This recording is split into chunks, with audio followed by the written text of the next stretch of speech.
தமிழ் பேசும் அனைத்து நல்லவங்களுக்கும் வணக்கம். ஸோ ரொம்ப நாளுக்கு அப்புறமாக ஒரு கலர்ஃபுல்லான பேக்ரவுண்டை சொல்லலைங்க. ஸ்மார்ட் ஃபோனும் கொஞ்சம் கலர்ஃபுல்லாக தான் வந்து இருக்க போகுது. என்னன்னு பார்த்தீங்கன்னா OnePlus Nord அப்படின்ற பேர்ல ஒரு ஸ்பெஷல் பாக்ஸ் நமக்கு அமைச்சிருக்காங்க. இன்னைக்கு என்னெல்லாம் பண்ண போறாரோ. இதில் என்ன இருக்குன்றதை ஃபர்ஸ்ட் பார்த்துடலாமா? ஸோ OnePlus Nord 4 இதில் ஒன்றுமே கிடையாது. OnePlus Nord Buds 3 Pro, OnePlus Watch 2R இதுவும் ஒன்று வந்திருக்கு. ஸோ இந்த 3 ப்ராடக்ட் இருக்கு. ஆனால் இந்த வீடியோவில் நம்ம ஃபோனை பற்றி மட்டும் தான் பார்க்க போகிறோம். இந்த ரெண்டுத்தில் எது வேணுன்றதை கமெண்ட்ஸில் சொல்லுங்கள், அதை சீக்கிரமாக கொண்டு வரேன். ஓகே. ஸோ இந்த பாக்ஸ்லேயே பார்த்தீங்கன்னா நமக்கு மேட் இன் இந்தியான்னு போட்டிருக்காங்க. எங்கே மேனுஃபேக்சர்னு பார்த்தீங்கன்னா உத்தரப்பிரதேசில் போட்டிருக்காங்க. சரி, ஓகே, அது எங்கேயோ இருக்குது. அண்ட் இது வந்து என்ன கலர்னு பார்த்தீங்கன்னா ஓயாசிஸ் கிரீன். SuperTTs தெரிஞ்சிருக்கும் என்னன்றதை. எஸ், அது என்னன்னா எம்பார்கோக்கு முன்னாடி நீங்கள் போட்டுட்டீங்க, அதனால் ட்வீட்டை டெலிட் பண்ணுங்கன்ட்டாங்க. நான் உங்களுக்காக ட்வீட்டை போட்டேன். ஆக்சுவலி ஏற்கனவே அன்பாக்ஸ் பண்ணிட்டாங்க. சில புக்லெட்ஸு, இந்த நாடு கார்டு இதெல்லாம் வந்து கொடுக்குறாங்க. கேஸும் இருக்கு. கேஸ் உங்களுக்கு காமிக்கிறேன். அண்ட் 100 வாட்கான சார்ஜர். நம்மளுடைய என்னோட ஃபேவரட் கேபிள் ரெட் கலர். ஏன்னா வீட்டில் எங்கே இருந்தாலும் சரி, ஃப்ரெண்ட்ஸ் கூட எங்கே வெளியில் போனாலும் சரி, நம்ம கேபிள் மட்டும் தொக்கா தனியாக தெரியும், ரெட் கலர். இது தாங்க OnePlus Nord 4 பார்க்கறதுக்கு எப்படி இருக்கு. இன்ஃபேக்ட் சொல்ல போனால் உங்களுக்கு பின்பக்கம் மட்டும் மெட்டல் கிடையாதுங்க. இந்த பின்பக்கத்திலிருந்து சைடில் வரக்கூடிய இந்த ஃப்ரேமுமே வந்து பார்த்தீங்கன்னா சிங்கிள் மெட்டல் தான். அப்படியே பாருங்க, கர்வா தெரியுதா? அண்ட் பார்க்கறதுக்கு உண்மையாகவே நல்லா இருக்குங்க. ஆஃப்டர் அ லாங் டைம் ஒரு மெட்டல் ஃபோனை கையில் பிடிக்கிறதே வித்தியாசமாக இருக்கு. அண்ட் மெட்டல் இருக்கக்கூடிய சாதகங்கள் பாதகங்கள், என்ன போட்டா என்ன ஆகும், விழுந்தா என்ன ஆகும், கத்தியை வச்சு குத்தினா என்ன ஆகுன்றத பற்றியெல்லாம் ஒரு வீடியோ வந்து போட்டிருக்கோம். இன்டெப்த்தாக பார்க்கணுன்னா அதை பார்த்துக்கோங்க. அண்ட் குயிக்காக சொல்லணும்னா என்னன்றதை சொல்கிறேன். இந்த மெட்டல் ஏன் அதிகமாக யூஸ் பண்ண மாட்டாங்க அப்படின்னு வந்து பார்த்தீங்கன்னா, உங்களுக்கு சிக்னல் ரிசீவ் ஆகுறது போகிறதெல்லாம் வந்து கொஞ்சம் பிரச்சனை இருக்கும். அதனால என்ன பண்ணுவாங்க, அவங்க பேண்டிங் வந்து பார்த்தீங்கன்னா இந்த இடத்துலலாம் கோடு போட்டிருக்காங்களா. ஸோ இதெல்லாம் வந்து சிக்னல் ரிசீவ் ஆகிறதுக்கு தான். இவங்க இன்னும் என்ன பண்ணியிருக்காங்கன்னு பார்த்தீங்கன்னா, கீழ்ப்பகுதியில் இந்த இடத்துல அழகாக வந்து போட்டிருக்காங்க சிக்னல் ரிசீவ் ஆகிறதுக்கு. 5Gல பிரச்சனை இருக்காதுன்னு சொல்கிறாங்க. அதையும் நம்ம டெஸ்ட் பண்ணுறோம், சொல்கிறேன். நல்ல டியூரபிளாக இருக்கும். கீழே போட்டாலும் என்ன ஆகும், நோக்கு தான் விழும். தப்பி தவிர ஏதாச்சும் பட்டா கூட உடையறதுக்கான வாய்ப்புகள் ரொம்பவே கம்மி. ஹீட் டிரான்ஸ்ஃபர் ஆகிறதும் உள்ள இருந்து வெளியே போறதும் சரி, வெளியில இருந்து உள்ள வரதும் சரி, அதே அளவுக்கு இருக்கும். ஆனா வெயிட்டும் கொஞ்சம் ஜாஸ்தி ஆயிடும். பிரைசிங்கும் அவங்க யூஸ் பண்ற மெட்டீரியல் என்ன மாதிரி ஃபினிஷிங் எல்லாம் கொடுக்குறாங்கன்றத பொறுத்து கொஞ்சம் மாறுபடும். பார்க்கலாம். இதெல்லாம் கொஞ்சம் பார்க்கறதுக்கு நல்லா இருக்கிற மாதிரி தான் இருக்கு. அதுலயும் குறிப்பா இந்த கலர் பாருங்களேன். கீழே ஒரு சிங்கிள் மெட்டல் இங்க கர்வ் ஆகுது. பட் மேல இருக்கக்கூடிய மெட்டல் கொஞ்சம் வித்தியாசமா பண்ணிருக்காங்க. பர்சனலி எனக்கு ரொம்பவே பிடிச்சிருக்குங்க. உனக்கு?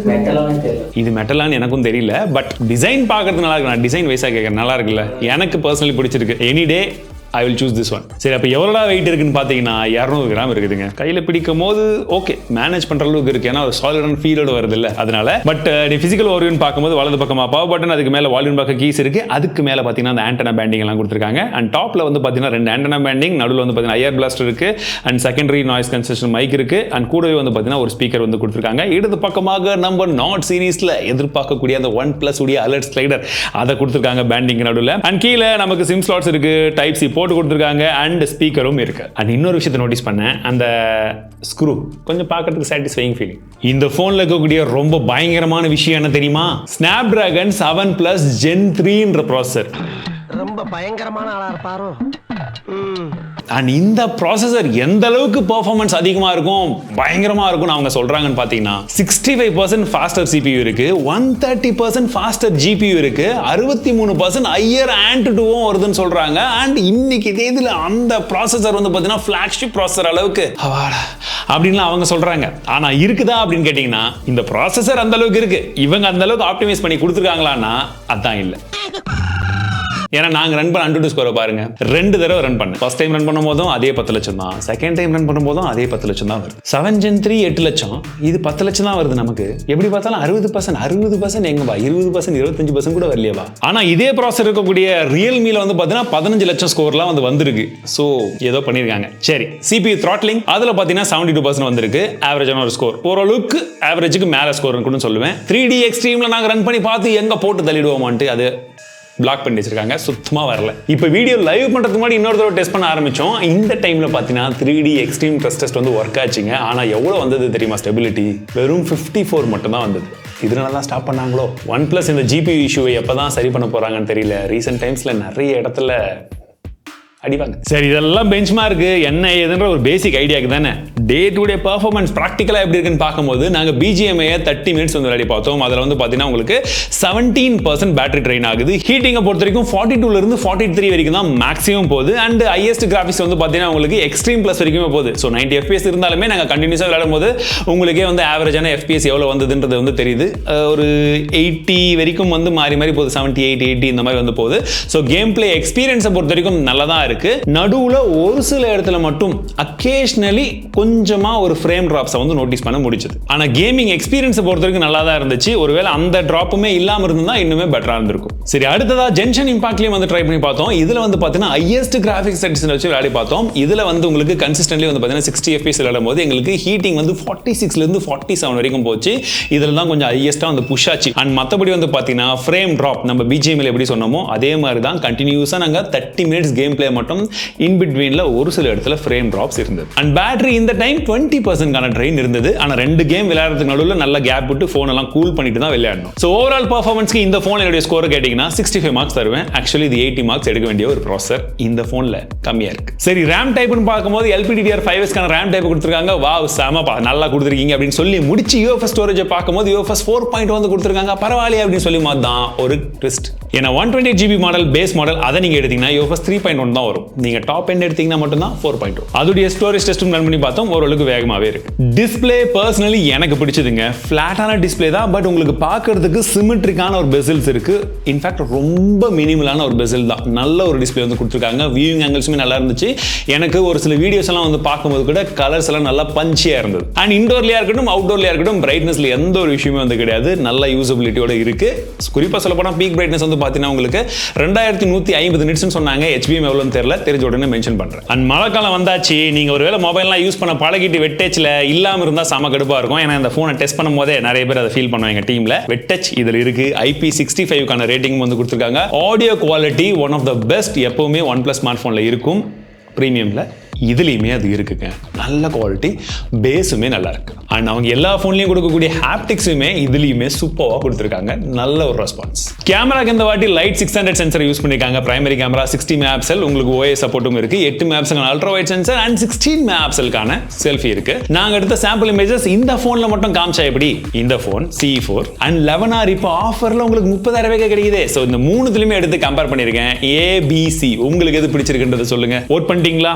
எது எந்த போன் சொல்றதுக்கு முன்னாடி இது வந்து பாத்தீங்கன்னா சேம் சென்சார் இதுலயுமே இருக்கு. சோ அதுல ஏதாச்சும் உங்களுக்கு ஆப்டிமைசேஷன்ல டிஃபரன்ஸ் இருக்கான்னு உங்களுக்கு புரிய வைக்கிறதுக்காக அது ஒன்னு எடுத்திருக்கேன். இது வந்து பாத்தீங்கன்னா அந்த பட்ஜெட்டுக்கு நமக்கு இன்னொரு ஆப்ஷன் இருக்கும்போது இவங்க கம்பெனிது பெட்டர் ஆப்ஷன்ஸ் இருக்கும்போது அது கூட கம்பேர் பண்ணணும்ல, அதனால எடுத்திருக்கேன். சரி, இப்ப பாருங்க. அல்டிமேட்லி OnePlus 11R ஃபிளாக்ஷிப் லெவல்னும் போது அந்த கேமரா, அந்த செட்டப், அந்த குவாலிட்டி வந்துருதுங்க. ஒரு சில இடத்துல வந்து பாத்தீங்கன்னா CE4 இன்னும் கொஞ்சம் பெட்டராவே கலர் வந்து ப்ராசஸ் பண்ணிருக்கு. இன்ஃபேக்ட் சொல்ல போனா எனக்கு பர்சனலி நான் ஓட் பண்ணது இந்த கேமரா வந்து பிக் பண்ணேன். காரணம் என்ன, என்னோட ஸ்கின் டோன் வந்து கரெக்டான ஸ்கின் டோனா வந்து பார்க்கும்போது கொஞ்சமா பூஸ்ட் பண்ணி பார்க்கிறதுக்கு நல்லாவே இருந்துச்சு. நேச்சுரலாவும் இருக்கு, கொஞ்சமா பூஸ்ட் பண்ணி நல்லாவே வந்து இருந்துச்சு. CE4 அந்த பட்ஜெட்ல மற்ற ஸ்மார்ட் போனை கம்பேர் பண்ணும்போது பெட்டரா இருக்கு. பட் இந்த கம்பேரிசன்ல கொஞ்சம் கம்மியா தான் இருந்துச்சு. பட் செல்ஃபில எனக்கு CE4 பெட்டரா இருந்தது. மற்ற 2 ஸ்மார்ட் போன் தான் கொஞ்சம் நேச்சுரலா காமிக்குது, ஓகே அப்படின்ற மாதிரி வந்து இருந்துச்சு. பட் குவாலிட்டியை பொறுத்த வரைக்கும் நல்லாவே இருக்கு. இது ஃப்ரண்ட் ஃபேசிங் கேமரா 1080 30 FPS வரைக்கும் தான் சப்போர்ட் இருக்கு. அப்படியே பாருங்கள், அப்படியே க்ளவுடியாக தான் இருக்குது. ரொம்ப சன்லைட்லாம் ஹார்ஷாலாம் இல்லை. ஃபேஸு, ஸ்கின் டோன், சவுண்டு, இப்போ அப்படியே ஷேடோக்குள்ளே எப்படி இருக்குது. அண்ட் ஸ்டெபிலிட்டி நல்லா இருக்கா? 4K 60 FPS rear facing camera. அப்படியே ஸ்டெபிலிட்டி எப்படி இருக்குன்னு பாருங்கள். இப்போ ஷேடோ ஃபோக்கஸ் எப்படி இருக்குது? இந்த இலைக்கு பின்னாடி போய் மறைஞ்சிடலாம், ஃபோக்கஸ் ஆகும். இப்போ ஆடியோல எப்படி இருந்துச்சு? OnePlus அப்படினாலே ஃபர்ஸ்ட் என்ன ஞாபகம் வரும்? அந்த கிளீனான ஒரு UI, அதாவது ஆக்ஷன் OS அதுதானே அப்படின்ற மாதிரி தான் நம்மள பாதி பேருக்கு மேல ஃபீல் ஆகும். பட் மற்ற கம்பெனி எல்லாம் நம்ம அந்த லெவலுக்கு எடுத்துட்டு போகணும், அந்த லெவலுக்கு புஷ் பண்ணணும்னு சொல்லிட்டு இவங்களை நோக்கி வந்துட்டு இருந்தா இவங்க ரிவர்ஸ் கியரை போட்டு, படம் பார்த்தவங்களுக்கு புரிஞ்சிருக்கும், ரிவர்ஸ் கியரை போட்டு பின்னாடி ஸ்டேஷனுக்கே போறாங்க. அப்படி என்ன பண்ணி வச்சிருக்காங்கன்னு பார்த்தீங்கன்னா ப்ளோட்வேர்ஸா போட்டு தள்ளி வச்சிருக்காங்க. இனிஷியலா ப்ளோட்வேர்ஸ்லாம் இருக்காது OnePlusல, பட் இப்போ கொடுக்க ஆரம்பிச்சு கொஞ்சம் கொஞ்சமா வர ஆரம்பிச்சிடுச்சு. அண்ட் நீங்க ஆப்லாம் இன்ஸ்டால் பண்ணும்போது அது ஸ்கேனிங் எல்லாம் வருது. அதுலயும் திரும்ப அடுத்தது அட்வர்டைஸ்மெண்ட் கொடுத்துருவாங்க. இதை ஏன் இவ்வளவு கன்க்ளூசிவா சொல்றேன்னு பாத்தீங்கன்னா அந்த குளோபல் சர்ச் எல்லாம் வருது பாத்தீங்களா, அதுல முன்ன வந்து ஜெனரலா ஆப் காமிக்குவாங்க, நம்ம கிளிக் பண்ண உடனே பிளே ஸ்டோருக்கு போகும். பட் இப்போ நீங்க கிளிக் பண்ணீங்கன்னா அவங்களோட அந்த கெட்டின் அதுக்குள்ள போயிடுது. அதுவுமே நீங்க அங்க போய் கிளிக் பண்ணி இன்ஸ்டால் பண்ற கவலையெல்லாம் வேணாம், நீங்க கொடுத்த உடனே அதுவே இன்ஸ்டால் ஆயிடும். ஸோ OnePlus ஆல எந்த அளவுக்கு முடியுமோ அந்த அளவுக்கு நம்மள திரும்ப கல்கி கிட்ட கூட்டிட்டு போறதுக்கு பிளான் பண்றாங்க. ஆக்சிஜன் தண்ணி எல்லாம் கம்மி பண்றதுக்கு அந்த UI ட்ரை பண்றாங்க. ஸோ படம் பார்த்தவங்க அது என்ன லிங்க் இருக்குன்னு கமெண்ட் செக்ஷன்ல சொல்லுங்க. எப்பா இவ்வளவு இருக்குது, இதுல ஏதாச்சும் AI இருக்கான்னு கேட்டீங்கன்னா AI இருக்கான்றதை நீங்க சொல்லுங்க. AIன்னு சொல்லி அவங்க என்னென்னலாம் சொல்றாங்கன்றதை நான் சொல்றேன். சரியா? First AI audio summary, note summary, email translate, இது எல்லாத்துலயுமே AI இருக்கு. இதுல இருக்கக்கூடிய ஒரு சில விஷயங்கள்லாம் இப்போ ரீசெண்டாக தான் OPPO ஸ்மார்ட் போன்ல பார்த்தோம். ஞாபகம் இருக்கா? அந்த AI ஆடியோ சம்மரி இதெல்லாம் அதே விஷயம் தான். அப்படியே கொடுத்துட்டாங்களா? சரி, கலரா இருக்கிறத இங்கேயும் கொடுக்குறது நமக்கு நல்லது தான். ஓகேவா? ஸோ இது ஒரு விஷயம். அடுத்தது வந்து பார்த்தீங்கன்னா அந்த AI எரேசர், அதாவது இது ஏற்கனவே இருந்த எரேசர் தான், இப்போ அது AI எரேசரா மாறிடுச்சு. அதனால நமக்கு ஏதாச்சும் மாறுமானா ஒண்ணுமே கிடையாது. பிரைஸ் வேணா கொஞ்சம் இன்க்ரீஸ் பண்ணுவோம் இந்த AI பேரை போட்டு. அண்ட் மற்றபடி இந்த file doc, photo cut out, இந்த ஃபீச்சர்லாம் அப்படியே இருக்குங்க. நல்ல வேலை அதெல்லாம் AI போடல. ஓகேவா? ஆனா OnePlus Nord 3ல ஒரு விஷயத்த சொல்லியிருந்தோம். இந்த கம்யூனிகேஷன் ஷேரிங், இந்த எக்கோ சிஸ்டம் எல்லாம் ஏன் கொடுக்கல அப்படின்னு சொல்லி இந்த Nord 3ல கேட்டிருந்தோம். ஆனா இதுல இந்த வாட்டி கொடுத்துட்டாங்க. C4ல இல்ல, இதுல கொடுத்துட்டாங்க. அப்ப போன வாட்டி அவங்களே கன்ஃபியூஸ் பண்ணிட்டாங்க போல. இல்ல நம்ம சொன்னது காது கேட்டுருச்சுன்னு நினைக்கிறேன். என்ன SuperTTs 4 OS அப்டேட், 5 வருஷத்துக்கான செக்யூரிட்டி அப்டேட் தரேன்னு சொல்லியிருக்காங்க. which is really good. பல வருஷமா கேட்டுட்டு இருந்தோம், இப்ப கொடுக்க ஆரம்பிச்சிட்டாங்க. நன்றி. பேட்டரி 5500 mAh கான பேட்டரி, 100 வாட் கான ஃபாஸ்ட் சார்ஜிங் சப்போர்ட்டோட இருக்கு. 2-3 நாள் தான் டெஸ்ட் பண்ணிட்டு இருக்கோம். ஒவ்வொரு டைம் கொஞ்சம் ஒவ்வொரு மாதிரி வந்தது. ஸோ இதை இன்னும் கொஞ்சம் டெஸ்ட் பண்ண வேண்டியது இருக்கு. இன்டெப்த் ரிவ்யூ வேணும்னா சொல்லுங்க. அப்போ ஃபுல்லா டெஸ்ட் பண்ணிட்டு பேட்டரி பெர்ஃபார்மன்ஸ் எல்லாமே எப்படி இருக்குன்றத பிரிச்சு மேய்ச்சிடலாம். மற்றபடி Wi-Fi 6 இருக்கு, Bluetooth 5.4 கொடுத்துருக்காங்க, NFC இருக்கு, USB போர்ட் இருக்கு. என்ன கொடுத்துருப்பாங்க சொல்லுங்க? 2 தான். வேற எந்த மாற்றங்களும் இல்லை, அதே தான். எல்லாத்தையும் மாற்றுவோம், அதை மாற்ற மாட்டோம். எதையுமே எல்லாம் மாற்றிருக்காங்க, டிசைன் மாற்றிருக்காங்க. நல்ல டிஸ்பிளே, கேமரா இப்போ இம்ப்ரூவ் ஆயிருக்குல்ல. 3 இது இம்ப்ரூவ்டு தான். 3 எல்லாம் நான் ரொம்ப கேவலமாக இருக்குன்னு தான் சொன்னேன். ஸோ அந்த விஷயத்தில் வந்து பாராட்டணும். இன்ஃபேக்ட் சொல்ல போனால் Nord 3 சீரிஸ் அந்த எதெல்லாம் வந்துச்சோ அதை விட இப்போ வந்த 4 சீரிஸ்லாம் ஓரளவுக்கு இம்ப்ரூவ்மெண்ட் இருந்தது. ஸோ இதுலையுமே எனக்கு அந்த இம்ப்ரூவ்மெண்ட் தெரியுது. என்னன்னா ப்ராசஸர் கேப்பபிளான ப்ராசஸர் தான், பட் அதோடைய ஃபுல் எஃபிஷியன்சி இன்னும் வரலன்னு நினைக்கிறேன். அவங்க ஏதாச்சும் ஒரு அப்டேட்டை கொடுத்து இதை ஃபிக்ஸ் பண்ணுறாங்களான்றதை வந்து பார்க்கலாம். மற்றபடி இதோடைய ப்ரைஸிங் நான் இந்த வீடியோ பண்ணுற டைமில் எனக்கு இன்னும் தெரியாது. எனக்கு தெரிஞ்சு 28,000 ரூபாய்க்கு வந்து ஆஃபரோட வர்ற மாதிரியும் 30,000 ரூபாய்க்கு அக்யூரேட்டான ப்ரைஸிங் இருக்குன்றது என்னுடைய நம்பிக்கை. அந்த ப்ரைஸிங்குள்ள வந்ததுன்னா ஒரு நல்ல ப்ரைஸிங் மாதிரி தான் எனக்கு தெரியுது. பட் எக்ஸாக்ட் பிரைசிங் என்னன்றதை போட சொல்றேன், டிஸ்கிரிப்ஷன்ல இருக்கும், செக் பண்ணி பாருங்க. அந்த பிரைசிங்க்கு இது ஓகேவா என்ன ஏதுன்றதை கமெண்ட் செக்ஷன்ல சொல்லுங்க. Bye by.